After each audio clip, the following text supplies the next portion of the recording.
नमस्कार दोस्तों, मैं राजेश दुगानी एडवोकेट आज आपके साथ डिस्कस करने जा रहा हूं लव मैरिज और कोर्ट मैरिज के बारे में। दोस्तों, लव मैरिज यानी किसी भी दो प्रेमी प्रेमिकाओं द्वारा किया गया विवाह लव मैरिज की श्रेणी में आता है। दोस्तों, लव मैरिज जो है कोई भी लड़का या लड़की जो बालिग है यानी 18 साल से उम्र की से ज्यादा लड़की और 21 साल से उम्र का ज्यादा लड़का हो और दोनों के बीच में आपसी सहमति से किया गया विवाह लव मैरिज के रूप में आता है। और इसमें किसी तरह का दबाव, जिसको कहते हैं इन्फ्लुएंस, नहीं होना चाहिए। अगर इन्फ्लुएंस और दबाव है तो फिर ये मान्य नहीं होगा। अदरवाइज लव मैरिज में किसी भी जाति धर्म का, इसमें किसी भी प्रकार का रोकथाम नहीं है। दोस्तों, कोई भी दो धर्म दो जाति के लोग भी जो है आपस में विवाह कर सकते हैं, बशर्ते कि वो बालिग होने चाहिए और शादी के कैपेबल होने चाहिए। शादी के कैपेबल का मतलब ये है फ्रेंड्स कि मान लीजिए अगर उन दोनों में किसी ने एक ने पहले शादी की हुई है तो उसका लीगली डिवोर्स होना चाहिए, और अगर शादी नहीं डिवोर्स हो चुकी है तो फिर दोस्तों वो शादी जो है अमान्य यानी लीगल और वैलिड नहीं मानी जाएगी।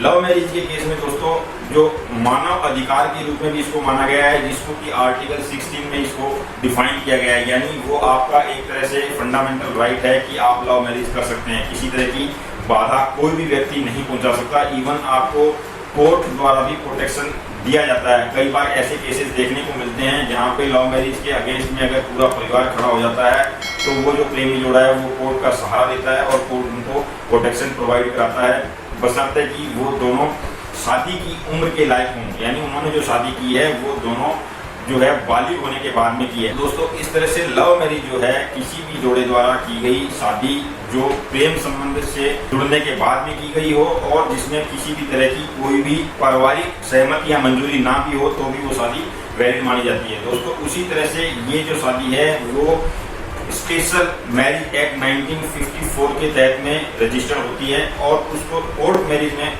कन्वर्ट करने के लिए दोस्तों आपको इसमें जो है कोर्ट मैरिज के लिए रजिस्ट्रेशन कराना बहुत आवश्यक होता है। कोर्ट मैरिज के लिए रजिस्ट्रेशन के लिए दोस्तों इसमें आज के टाइम में एक ऑनलाइन प्रोविजन कर दिया गया है। ऑनलाइन प्रोविजन का मतलब ये है कि आपको ऑनलाइन जो है एक रजिस्ट्रेशन का फॉर्म मिलता है। उस रजिस्ट्रेशन को फॉर्म को आपको ऑनलाइन ही भरना है।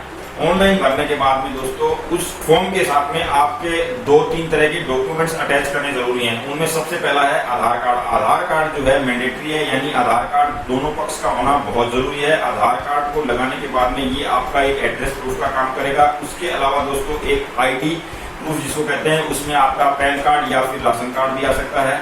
और दोस्तों जो अहम डॉक्यूमेंट है इसमें वो है डेट ऑफ बर्थ का डॉक्यूमेंट, यानी आपकी जो जन्म तिथि है उसका प्रमाण। उसके प्रमाण के लिए दोस्तों सबसे जो मेन इंपॉर्टेंट डॉक्यूमेंट माना जाता है वो होती है 10th क्लास की एडमिट कार्ड, जिसमें ये लिखा रहता है डेट, यानी कुछ केसेस में मार्कशीट में भी आपकी डेट ऑफ बर्थ लिखी रहती है। अगर आपकी 10th क्लास की कोई भी डॉक्यूमेंट है तो वो सबसे बड़ा वैलिड डॉक्यूमेंट माना जाता है। अगर वो नहीं है तो फिर आप जो है म्युनिसिपैलिटी का या कॉर्पोरेशन का या हॉस्पिटल का अगर कोई जन्म प्रमाण पत्र है वो भी फाइल कर सकते हैं, वो भी वैलिड माना जाता है।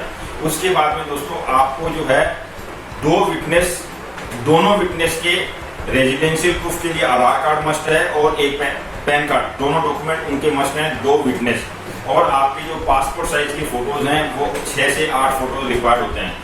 दोस्तों, ये सारी प्रक्रिया आप ऑनलाइन फॉर्म भर के कर सकते हैं, लेकिन उसके बाद में जब आपका एक अपॉइंटमेंट की डेट होती है, उस अपॉइंटमेंट की डेट के समय आपको रजिस्ट्रार के सामने पेश होना होता है। वहाँ पे सारे डॉक्यूमेंट्स वेरीफाइड होते हैं और उसके बाद में 2 विटनेस और आप सबके उसमें साइन होते हैं। साइन होने के बाद में आपके नाम से ऑनलाइन ही सर्टिफिकेट जारी की जाती है। इस सारी प्रक्रिया को आप जो है ऑनलाइन ट्रैक भी कर सकते हैं। एक जब आपने फॉर्म फिल कर दिया उसके बाद सारी प्रक्रिया जो है आप ऑनलाइन जो है उसको ट्रैक कर सकते हैं। आपको फिजिकली जो है रजिस्ट्रार के सामने जब आपका डेट अपॉइंटमेंट का मिलता है उस दिन आपको गवाह के साथ पेश होना होता है और आप गवाह के साथ में अपने ओरिजिनल डॉक्यूमेंट लेके जरूर जाएं। कोर्ट मैरिज को रजिस्ट्रेशन करा लेने के बाद में आपको किसी भी तरह का समस्या का सामना नहीं करना पड़ता। जो सर्टिफिकेट है वो भी आपको ऑनलाइन आप ले सकते हैं, आप उसको ऑनलाइन प्रिंट निकाल सकते हैं। उसका सर्टिफिकेट कोर्ट का जो मिल गया आपको, उसके बाद में मान लीजिए आपको अगर बाहर जाना है, पासपोर्ट बनवाना है, तो दोस्तों वो सर्टिफिकेट आपके लिए बहुत महत्वपूर्ण होती है। दिल्ली में आप कहीं से भी आके अपना रजिस्ट्रेशन करवा सकते हैं। दोस्तों, इसमें इसमें आपको एक बार आर्य समाज में जो शादी करनी है वो शादी जो है आपको रजिस्ट्रेशन से पहले करानी होती है। यानी अगर आपने आर्य समाज में की है तो भी चलेगा, अगर आपने सार्वजनिक रूप में की है उसमें भी कोई दिक्कत नहीं है, मंदिर में की है, कहीं पे भी आपने सार्वजनिक रूप से कम्युनिटी हॉल में की है तो वो शादी भी जो है आपकी वैलिड है और उस शादी के आधार पर, उस फोटोज के आधार पे आप जो है अपनी कोर्ट मैरिज को रजिस्टर करा सकते हैं। तो दोस्तों इस तरह से ये था लव मैरिज और कोर्ट मैरिज के बारे में डिस्कशन। अगले वीडियो में फिर किसी नए टॉपिक के साथ मिलेंगे। अगर मेरा ये वीडियो आपको अच्छा लगा हो तो लाइक और सब्सक्राइब करना ना भूलें। धन्यवाद, नमस्कार।